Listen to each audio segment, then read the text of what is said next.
next generation is beaming aboard the airwaves. All the wonder, the excitement, the drama of Gene Roddenberry's original Space Odyssey. Welcome to the Enterprise. With all new adventures from the 24th century. With an all-new Enterprise. This is nothing like any vessel I've seen before. And an all-new crew. Starfleet veteran Captain Picard. Commander Riker, Executive Officer. Chief Medical Officer Crusher. And her brilliant son, Wesley. Lieutenant Commander Data, an android. The telepathic Troy. Security Officer Yar. Geordi, a man with unique vision. And Klingon Officer Worf. Shields and deflectors up, sir. Go to yellow alert. Their continuing mission to boldly go where no one has gone before.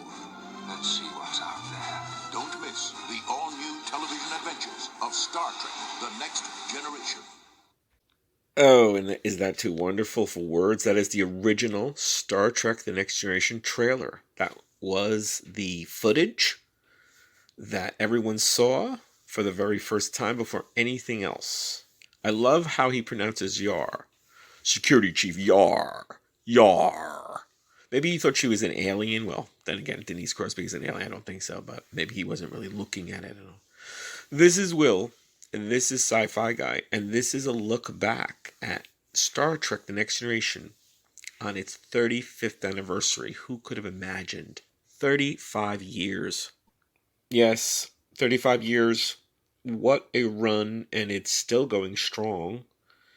We still have now Star Trek Picard, and the whole crew, I guess, is coming back for a third season with Picard, since we've only seen, Data, Riker, Troy, just a smattering of the crew. So instead of going, I was thinking about this morning. I found out about it. I had forgotten actually that it was 35 years. I knew the anniversary was coming up every September, but 35 years is pretty special, right? Every, say, 20 years, 25 years, 35, then I guess 50 will be the next. Well, maybe 40. So another 5 years will be kind of cool.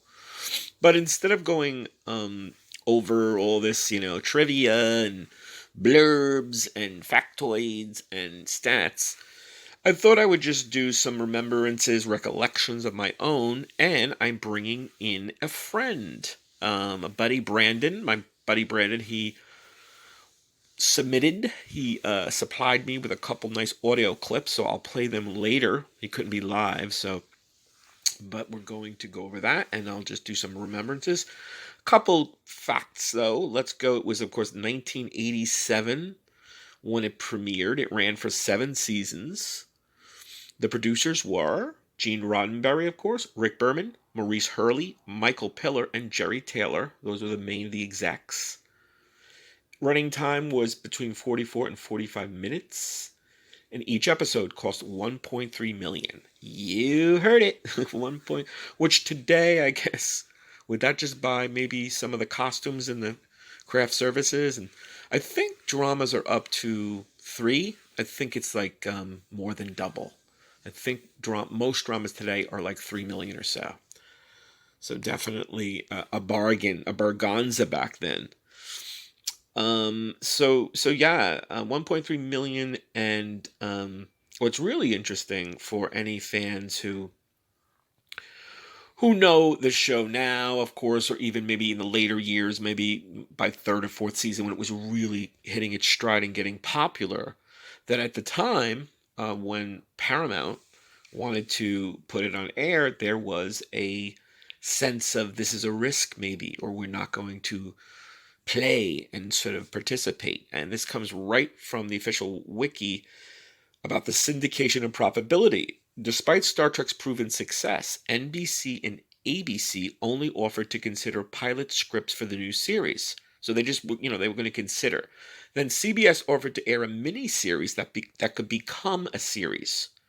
So they wanted something longer, and then, perhaps then a standard running series, if it did well. Paramount execs were offended that the big 3 TV networks treated their most appealing and valuable property like any other series. Fox wanted the show to help launch the new network, but wanted it by March 1987 and would only commit to 13 episodes instead of a full season. The unsuccessful negotiations convinced the studio that it could only protect Star Trek with full control. So that went into, and it led to the first run syndication. So Paramount went to network affiliates and said, look, we'll split the advertising, you'll make money, they'll make money, and, screw the big three, we don't need ABC and NBC and CBS, and that's what brought it into syndication. And then later, with Voyager, United Paramount Network, after Deep Space Nine, then Voyager came about, and we had they had, a full sort of network, their own network. So, fan expectations. What did the fans think they were going to get? What did the fan base, what did Star Trek's loyal fan base think that Paramount was going to give to them? And I know for me, it was a very, much of a conflict. And I'll talk about that later. But right now, let me bring on Brandon. My friend Brandon supplied me with some nice audio clips, and let me play them now. Well, it's tough to come up with something from back then. I remember it was like the early 90s, and, I was already stoked about it, being a Trek fan from the original Star Trek.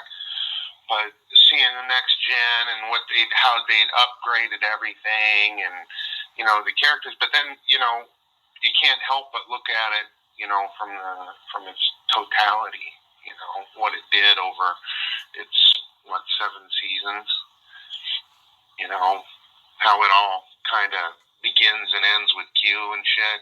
I thought that was kind of cool, last episode was really, really, memorable.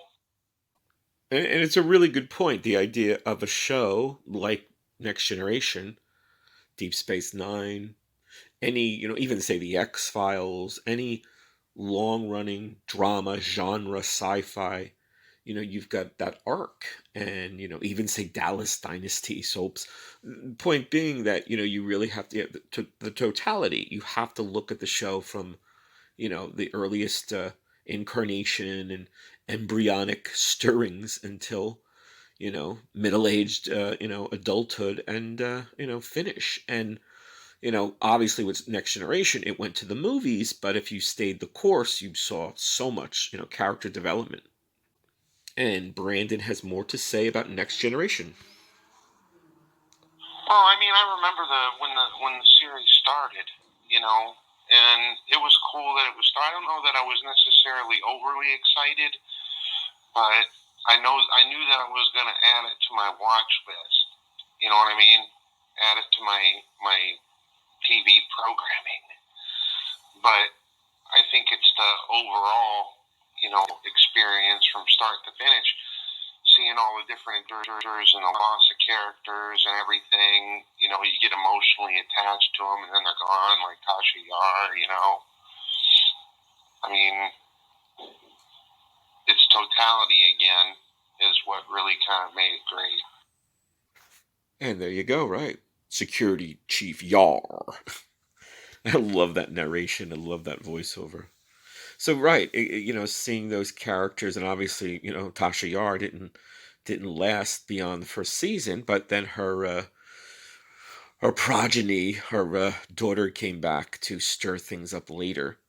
But again, point being that, you see these characters and their arcs and their development, and for Next Gen, going from 7 seasons into the films, we had some pretty great blossoming and continuation and development of these characters.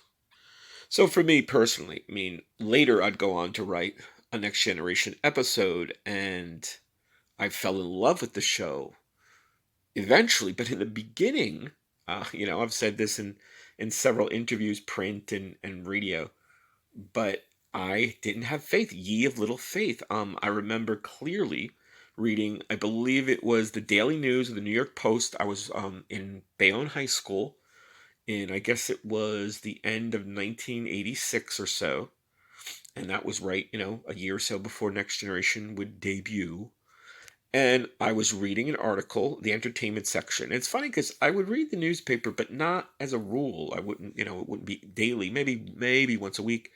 And I just caught that article, promotion, Star Trek's coming, Next Generation. And the promotional publicity photo had Patrick Stewart as Jean-Luc Picard and the crew and the ship. And I was like, wow, this looks weird. And I just said, oh, this bald guy. I got to say, oh, this bald captain. And the saucer section, or the flattened Enterprise. I'm like, this is like a squashed Enterprise. Like, what is this? And I said, wow, I just didn't think it was going to last. I think that was my biggest, thought, most powerful, warning sign was that I don't think this will last, and maybe half a season. So why really get that excited and invested in it? And then subsequently I did. I certainly did, and I'm glad that I did, and it really changed my life. And, and so it goes. Let's see what's out there. So without going over, again, a lot of facts and figures and such, you can easily look them up, and we pretty much know a lot. But this is, I guess, the saddest, thing about other Star Trek shows, Deep Space Nine and Voyager, and this is about the HD treatment, the upgrade. From Wiki, CBS announced in 2011, celebration of the series' 25th anniversary, that Next Gen would be completely remastered in 1080p. The original show was edited and post-processed in standard definition for broadcast, as were all the show's visual effects. So the phaser fires, such, beamings and fade-outs. For the remaster, almost 25,000 reels of original film stock were rescanned and re-edited, and all visual effects were digitally recomposed from original large format negatives and newly created CGI shots. So again, to make that clear, all the phasers and transporter effects, everything had to be redone with computer and digital effects to make the new HD prints. The release was accompanied by a new 7.1 DTS master audio. Michael Okuda believes this is the largest film restoration project ever attempted. And he's probably right, because this was 178 hours, where even the longest film may be 3-4 hours. So this is just Herculean. The process of making high-def versions of the series was an extraordinarily labor-intensive ordeal that cost Paramount Pictures over $12 million. And here is the real sad part. The project was a financial failure and resulted in Paramount deciding very firmly against ever giving Deep Space Nine and Voyager the same treatment. So again, very sad. What's really cool and interesting, I'm sure some of you guys have seen it, is the new tech with the AI upgrades. So they can, I suppose, I'm sure it's still, not seconds, maybe it's many minutes or hours, or it is, somewhat of a task. They can take HD footage, I guess, and upscale it even more, or take standard, maybe 520, 720p, whatever, and get to full HD. So, for example, a scene in Deep Space Nine or Voyager, they, put that in their magic box, their magic software upgrading, and it comes out 1080p. And I've seen the result, and it's incredible. To me, I think it's well worth the time. Now, I guess fans can do it. If Paramount Pictures wants to do it, that's of course, or CBS, they share the copyrights or legal ownership. But I think that's really the way to go, at least. Though I have to say, watching Deep Space Nine and Voyager on Paramount Plus, they look great. So I don't know if they're fully upscaled. I'm sure they're not fully HD, but they're really beautiful. So, but the HDs are not that. But Next Generation was the sort of test of that, and it failed. So, but we still have it. We get to see it in HD. So certainly the failure for the fans and for our love of it was not there. So happy 35 Next Generation. It's just an incredible feeling to think it's lasting this long and it's bearing other fruit. And let's look forward to another 35, or at least get to 5, another 5 years, maybe 40 and 50 or so. Hope you guys enjoyed. Hope you guys are listening and subscribing to Sci-Fi Guy. We're free. We're freebies. We have the pay, the $4.99 as well. Either or, you get goodies for the pay and you get most everything else with the free. So, again, happy 35 next gen, and we'll see you soon.